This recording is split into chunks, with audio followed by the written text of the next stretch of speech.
At first, no one knew what my sudden, strange actions meant. I started frantically buying goods, frantically stockpiling. Various essential supplies were transported to my villa as if they were free, but no one knew what it felt like to be locked in a dark basement and starve to death. All the people who have ever humiliated me in my life. What awaits them is not just the extreme high temperatures of the apocalypse. There is only a month left until the sudden outbreak of extreme high temperatures worldwide.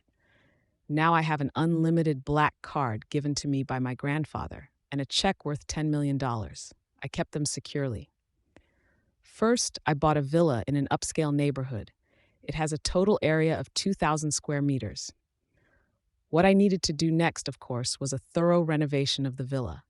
I first hired someone to knock down all the partitions inside the villa.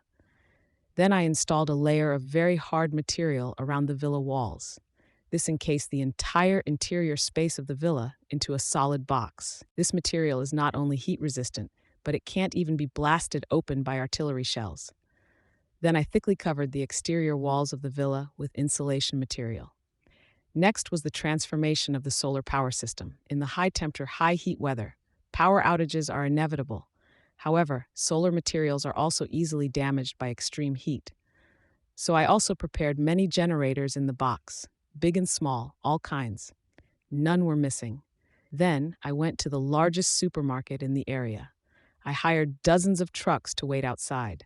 Water is essential, although I also made a 100 square meter swimming pool in the villa.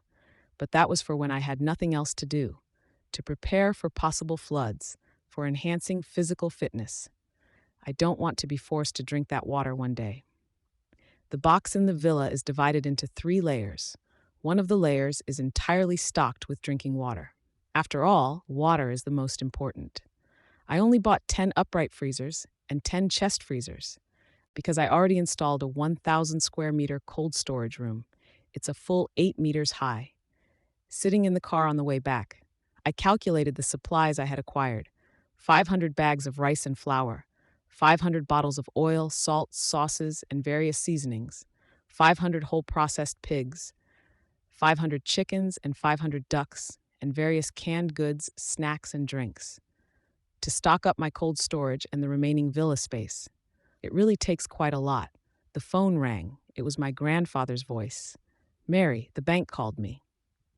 They said you spent billions in the supermarket today." Grandfather doesn't mind spending money on you. This is nothing. It's just that the bank is worried the card might have been stolen. Of course, this is also my intention. In the past life, I was found by my rich grandfather at this time, acknowledged as family. But soon after acknowledging my ancestry, I was locked in the basement by my biological father's siblings, and they faked my death in front of my grandfather so they could take all the compensation my grandfather left for me. This is why I won't easily trust others, nor will I make the same mistake again, but my grandfather has been the best person to me in these 20 years. Grandfather, I spent your card. I stocked up on a lot of things. You know, I have been treated badly all my life. There was a long silence on my grandfather's end. "Mary, it's Grandpa who let you down. I couldn't find you sooner." I shook my head. Grandpa couldn't see it. He was still waiting for my answer. I was hesitating whether to tell Grandpa about the impending disaster. "Little girl, why did you buy so many things?" A worker curiously asked, and I smiled awkwardly. "Didn't they say the recently suppressed army is gaining momentum again? Better safe than sorry." I thought for a moment and then advised, "Why don't you guys stock up on some supplies too?" The worker patted his chest. "We strong men won't get affected. No big deal." I pursed my lips. No more trembling. "Girl, your renovation style is quite unique. The whole house is pitch black. If it weren't for the big floor-to-ceiling windows, it would indeed feel a bit." The worker shivered after entering the house. "Hurry up and shut up. I used alloy glass. It is one of the hardest materials in the world. I need natural light." The worker's words reminded me that if I want to achieve my future goals, the current decoration is not good enough. But there's not much time left. After arranging everything properly, I called a car to the shopping mall. I bought a lot of things again. Today I was really too tired. I collapsed on the bed and fell asleep. When I woke up, I first checked the weather forecast on my phone. It showed only 35 degrees, but it was 7 a.m. I quickly called some workers over to help me arrange the interior. They complained about the weather outside while working. What does the weather want to do? I was drenched in sweat on my way here. Isn't it? My child wanted to ask for leave from their boss. I said, no way. If you don't work, what do you eat? He better not rely on me. I can't support him for life. I was watching the downloaded dramas. The apocalypse is coming soon. Still busy being a working stiff. Who knows if they will even get their next paycheck? When I paid the workers before they left, someone sighed, saying the air conditioner is set so low. How much does that cost? Why do you care so much? She doesn't seem to lack money. The workers sighed and laughed as they left. I was also afraid of the heat when I was in the welfare home. When I was in the basement, the terrifying high temperatures still give me chills. I continued to curl up under the blanket on the sofa. Soon, the temperature would exceed 50 degrees. There would be many places with fires and floods, even earthquakes, disasters one after another. I hesitated to tell my grandfather about the impending disaster. He has no idea what is about to happen. Suddenly, my phone rang. It was my grandfather again. Mary, it's Grandpa. Today's weather is so strange. It's just the beginning of summer, and it's already so hot. How is your new villa? Is the renovation finished? Why don't you come to Grandpa's place? Come to Grandpa's place. Grandpa won't let you suffer. I took a deep breath. I grabbed my hair. Grandpa, can you come to my place? Just you alone. Many people were standing at the door. I operated the remote control to lock all the heavy doors. A well-maintained middle-aged woman rang the doorbell. Mary, open the door. I'm your aunt. Of course, I recognized her, and I remembered her clearly. She was the one who tricked me into the basement, locked me up. At first, she gave me some food to keep me alive, but when the extreme heat hit, they ran out of food because they were unprepared. Even though I begged bitterly, she locked me in the basement, and I starved to death. Was it hunger or heat? I can't remember. Probably both. I talked to them through the doorbell. Grandpa, didn't you promise to come alone? You child, you bought a big villa, but you didn't invite us relatives to come and see it. You even made us come on our own. We came, and you didn't even open the door. Grandpa is old. He moves slowly. I didn't have time to speak before my aunt cut in. I thought about it and agreed. I pressed the remote button. Grandpa was supported into the house, looking a bit guilty. Mary, I wanted to come alone, but your aunt and uncle were worried about me. Could you show them around? I bought a villa close to my grandfather's villa, or rather, my aunt and uncle's place was only 3 villas away. No problem, Grandpa. I'll show you and my uncle and aunt around. Grandpa smiled and agreed. The box inside is no longer pitch black. I pasted warm-colored wallpaper. Bought many girly things.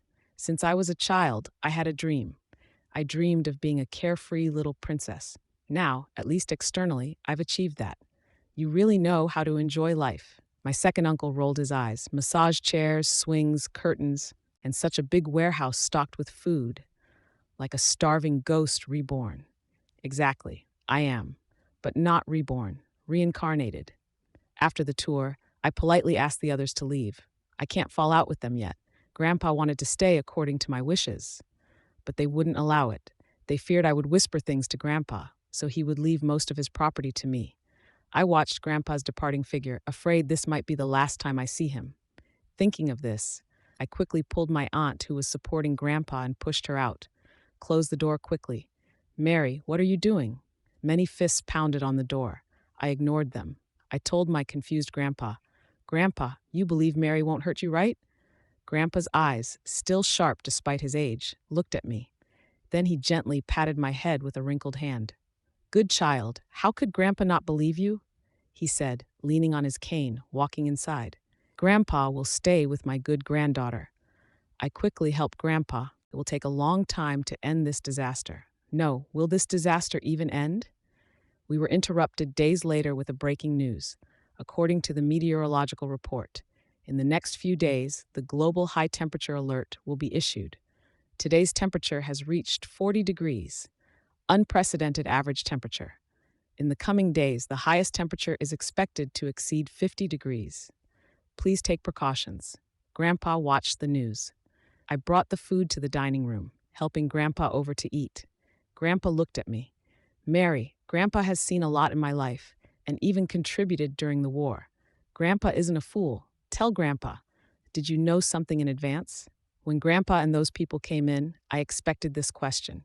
I couldn't hide it forever, but Grandpa is old. He can't handle big shocks. Grandpa, remember I told you, I have a friend who is a scientist from the orphanage. Grandpa nodded. Because of our close relationship, he secretly told me to prepare in advance, but letting others know would cause panic, so I didn't tell anyone. Grandpa understood. He followed me to eat, asking a few more questions about that friend. I didn't know much about him. He was 8 years older than me. He rarely returned to the orphanage after university. I only heard he joined the research institute. After eating, I walked Grandpa around indoors, like taking a walk. Grandpa got tired and went back to his room. I checked my phone, wanted to ask old friends about that friend, but they didn't know either. I looked out the window. Many red and blue lights lit up the sky. Fire trucks and ambulances. I scanned around. Finally found the building with black smoke. I watched firefighters climbing the ladder, rushing into the blazing fire. Water was poured continuously, but the fire didn't show any sign of going out. Now at night, the temperature reached a terrifying 38 degrees. In the future, the fires will be bigger, water will become scarcer. The next day, I prepared breakfast for Grandpa, watching the morning news on TV. The weather forecast was alarming. 40 degrees, 41 degrees, 42 degrees, temperatures rising. By 2 p.m., the hottest time of the day, it showed 48 degrees. In the cool air-conditioned room, I couldn't feel anything. But the news images constantly reminded me. The apocalypse is coming. People sweating profusely while working in the high heat. Sweat soaking their clothes and evaporating quickly. Repeatedly, even wearing hats, many had sunburns extending under the masks. Someone touched an outdoor iron railing and heard a sizzle. I focused on preparing breakfast. The comfortable life of my 3 relatives seemed to be ending soon. Hello, Mary, did you stock up on a lot of food? Your uncle and I eat fresh airlifted food every day. We never keep leftovers. Now, the people responsible for airlifting suddenly said they couldn't deliver the ingredients. Isn't this ridiculous? What kind of service is this? I'll definitely file a complaint against them. I patiently waited as he continued to express his dissatisfaction. So, can you bring some food over? Make sure it's fresh. Do you have foie gras and caviar? By the way, the wine cellar at home hasn't been replenished in time. Do you have any red wine at home? Don't try to fool me with those no-name brands. In the background, a faint voice could be heard saying, Mom, who are you talking to on the phone? I only eat vegetables. I need to maintain my figure. Make sure they are organic. Okay, all right, got it. Stupid wild duck heads. I wonder if we have these things in stock. The voice became clearer, likely because the phone had been uncovered. I let out a frustrated sigh, and then the call was abruptly ended. After tidying up the dishes, I continued to lounge on the sofa, watching videos and TV. Grandpa was in the study practicing calligraphy. Suddenly, there was a power outage. I switched on the solar power system. Although it had stored some energy, it took a while to start up. I took out a bottle of water and knocked on the study door. Grandpa, wearing reading glasses, had already completed several calligraphy pieces. I told him to drink it immediately if he felt hot, since the high temperature is harsh on the elderly. After checking on Grandpa, another call came in. Hello, what are you doing? It's been an hour, and you haven't delivered the food. We're all waiting for you. I scratched my head, pretending to be troubled. I just checked, and I don't have those ingredients here. I knew you'd be unprepared. It's okay, we can make do. Your uncle, cousin, and I haven't had anything to eat or drink all day. Just pick some good stuff and bring it over. I reluctantly agreed. Only then did the other end of the line hang up. But how could I really go and deliver it? I tossed my phone aside, picked up my tablet, and started watching dramas. After all, it's not yet a desperate situation. I won't let them have their way so easily. They need to feel the helplessness of being in the basement, doubled over. After watching dramas until I was tired, I stretched and checked on Grandpa. He was in the study, but his face had turned pale, and he was clutching his chest. Grandpa was having a heart attack. Fortunately, I had prepared his usual medication in advance.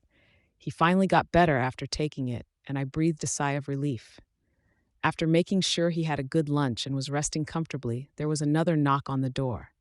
This heat really brings out the worst in people. I checked the doorbell camera and saw a group of strangers. "Hello, is this Mary?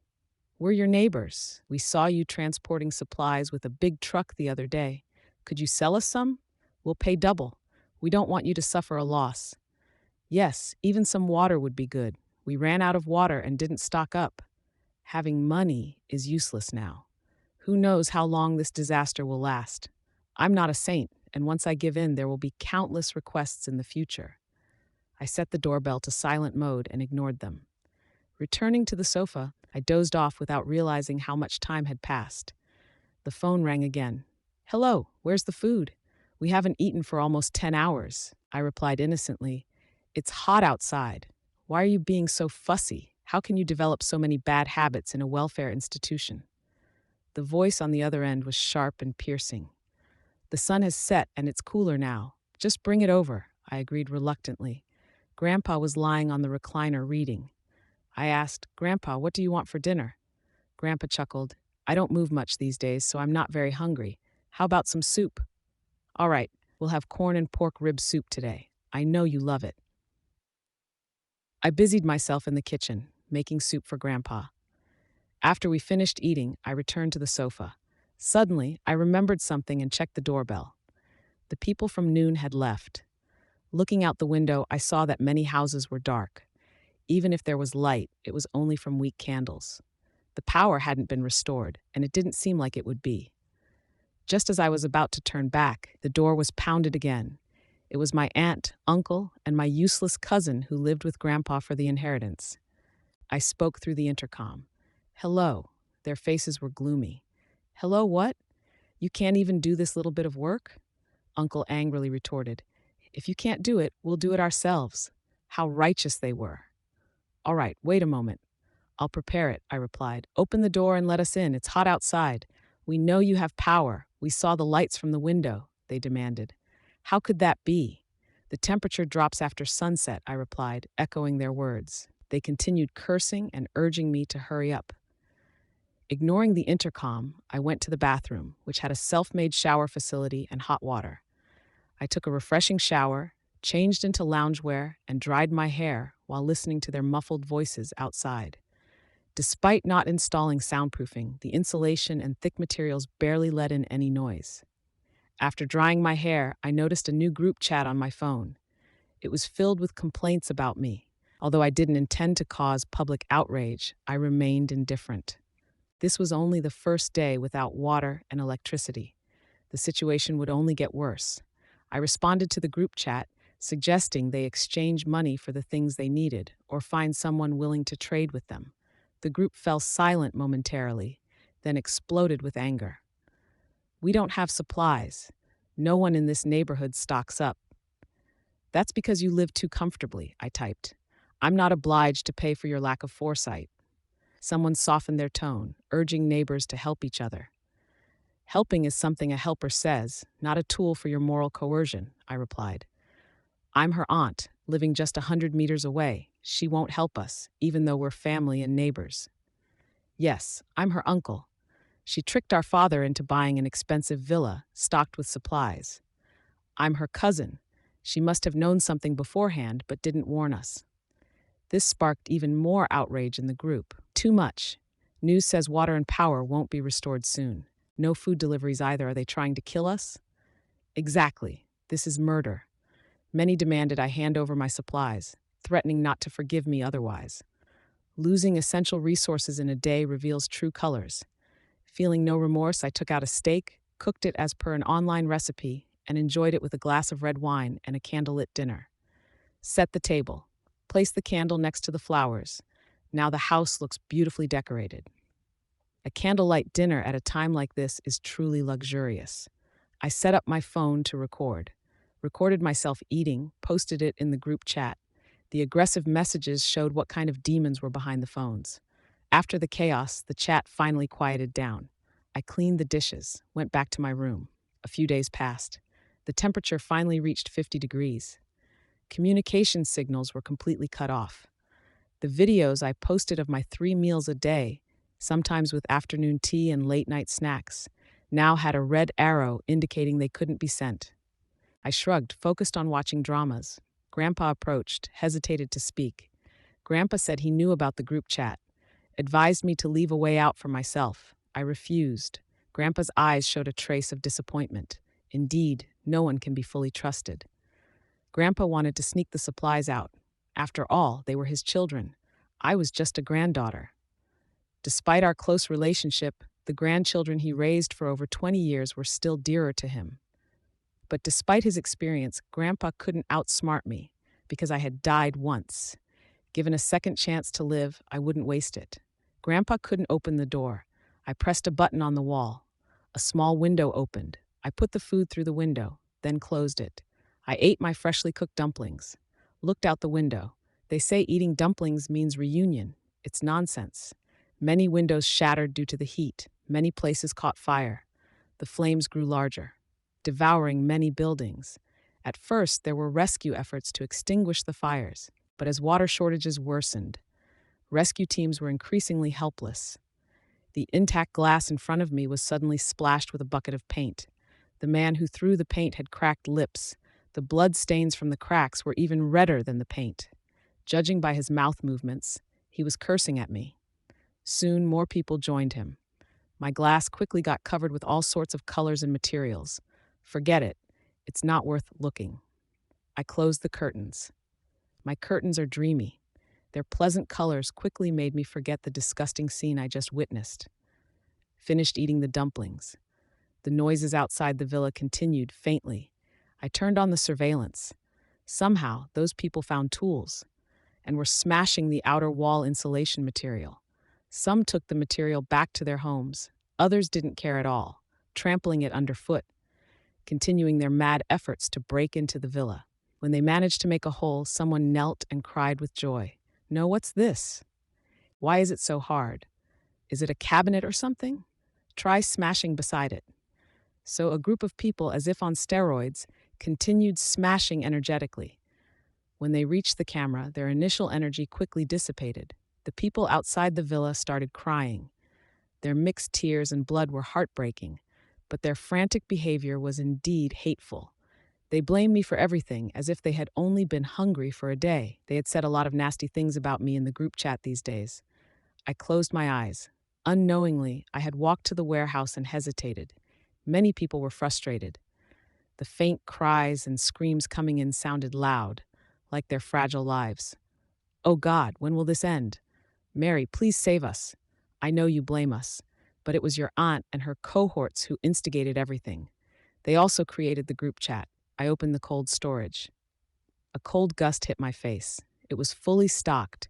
After a week, there wasn't much sign of consumption.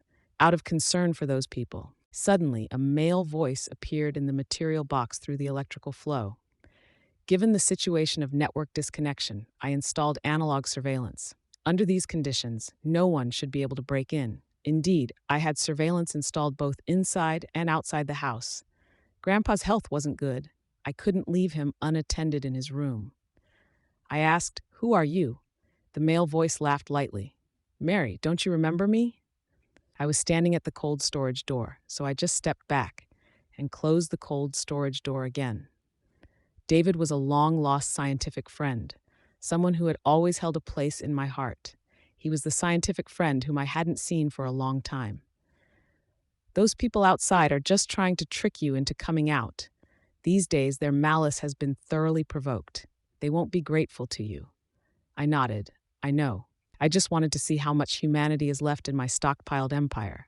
I've long understood their nature. I poured a drink and asked, "As a scientist, can you estimate how long this extreme heat will last?" David seemed stumped by my question, then said, "Survival of the fittest."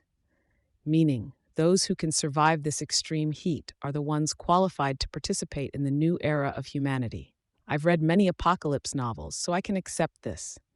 The sound of smashing and cursing gradually stopped. Then there was the ear-piercing sound of glass being scraped. I lifted the curtains. Someone was scraping off the paint they had thrown on earlier with a kitchen knife. Someone else, frustrated, chopped with the knife, but the glass showed no sign of damage. They finally cleared a small spot of glass that could reflect a person. It was my eldest aunt. She seemed to have not taken care of herself for a long time, her face full of wrinkles, greasy and dirty hair, like a stink bug without a shell. Gone was her former arrogance. She knelt and kowtowed repeatedly, pleading with me. Mary, please save your eldest aunt. I've even gnawed on the tree bark in the yard. I can't hold on any longer. I stared at her in silence. She suddenly grabbed her daughter, who had also become emaciated. My daughter used to bully you. Now I'm taking it out on her for you. She fiercely beat her daughter. My expression didn't change. She then, gritting her teeth, picked up the kitchen knife. I instinctively closed my eyes. When I opened them again, the newly cleared spot was covered in blood. Then a few bloody hands slapped onto the glass. Next came the crazed face of my aunt. Give me some food. I killed my daughter to get revenge for you. You owe me food. I stepped back and closed the curtains. The memory of being trapped and starved by her flooded back. I hugged myself and sat on the sofa. The computer continued to display the scene outside. My aunt was eating the things she had just chopped. After that, David's voice never appeared again. It seemed like everything was just my illusion. In the following days, I continued to bring food to my grandfather through a small window. When I got bored of watching dramas, I would cover myself with a blanket and sleep. One day, I woke up feeling increasingly hot. I suddenly opened my eyes. My whole body felt like it was soaked in hot water. The solar power system finally couldn't keep up. I grabbed a flashlight to start the generator. Passing by my grandfather's door, I hesitated. I held the doorknob but didn't push it open, softly calling Grandpa. I heard a faint response from inside. I opened the door. Grandpa, how are you? Don't worry, it's just a temporary power outage. Once I start the generator, it will be fine. Under the dim light of the flashlight, Grandpa slowly turned to me. Mary, Grandpa can't hold on any longer. I can't believe I misjudged you. You must have your reasons for doing this, right? Tears streamed down my face. Grandpa, you don't know what my aunt, uncle, and cousin did to me before. Grandpa gently patted me. Child, don't dwell on the past. Grandpa is leaving. Take care of yourself. Grandpa, don't go. I cried, but it was no use. Grandpa still closed his eyes. The generator slowly started, and the house was filled with light again. When the house was filled with light again, I heard David's voice once more. He also lived in this community. He bought a house here with his research grant. I said, then you must be quite successful to receive such a large grant. He didn't deny it. When I built the house, I didn't consider this box as an infallible refuge. So I left a hidden passage for myself to escape in case of necessity. Who knows what might happen? This passage extends to the outside of the community. When David contacted me through the camera, I told him the entrance to the passage. Grandpa said not to dwell on the past, so I chose to trust the world once more. Of course, I wasn't reckless. I took Grandpa to the passage connected to the villa. Going outside is too dangerous. David took Grandpa out to bury him properly. David looked well, not like someone tormented by the heat. He told me he had predicted the extreme heat long ago and prepared a lot of supplies, including generators, but he did it discreetly so no one knew. But he told me. I played dumb and didn't expose him. After that, we chatted through the camera from time to time, until one day I couldn't reach him anymore. Had he run out of food or encountered danger? I carefully checked all the surveillance footage. No abnormalities. But then I saw a shadow flash by in the corner of the surveillance screen. It was heading toward the passage entrance. The figure looked like my second uncle. What is his relationship with David? Were they in cahoots? Sure enough, soon after, I heard the sound of metal tools striking the passage entrance. It's useless, but I couldn't just sit by. I had to make them never dare to challenge me again. A strong oxidizing agent and a strong reducing agent react violently to explode. I studied chemistry to follow in David's footsteps. The violent explosion echoed everywhere. The striking stopped. After the dust settled, I looked through the surveillance. David, covered in blood, and my fleeing second uncle. David wrote on the wall of the passage, "Let me in." Then he fainted. I hesitated for a long time. David and I had known each other for 20 years. In the orphanage, I was often bullied for being skinny and weak. David always helped me. His last look at me was something I couldn't ignore. Child, don't dwell on the past. I remembered Grandpa's words. I dragged David inside. His wounds looked like they were from a kitchen knife, not from the explosion. The explosion point was beside the passage. I didn't want to kill anyone. It was just a warning. Seeing David's severe injuries, I couldn't just leave him. I took out the first aid kit and clumsily disinfected and bandaged his wounds. After a day, David finally woke up. He was discovered while burying my grandfather. I felt guilty. David, I'm sorry. I only thought of my own safety. Your association with me made you their enemy too. He was weak. It's okay. Letting me in means my risk was worth it. It was my carelessness that got me hurt. My second uncle had been watching David, noticing his odd behavior. David's place didn't have reinforced materials like my house. It takes a lot of resources to get those materials. My second uncle attacked David and interrogated him. David knew that even if he used the passage, he couldn't enter my box, so he stalled for time and disclosed it. Then my second uncle brought David into the passage as a hostage. David joked about becoming a defaulter since he couldn't pay off his mortgage. I lowered my head. David, my second uncle owes me a life. I want it back. David opened his eyes. I see.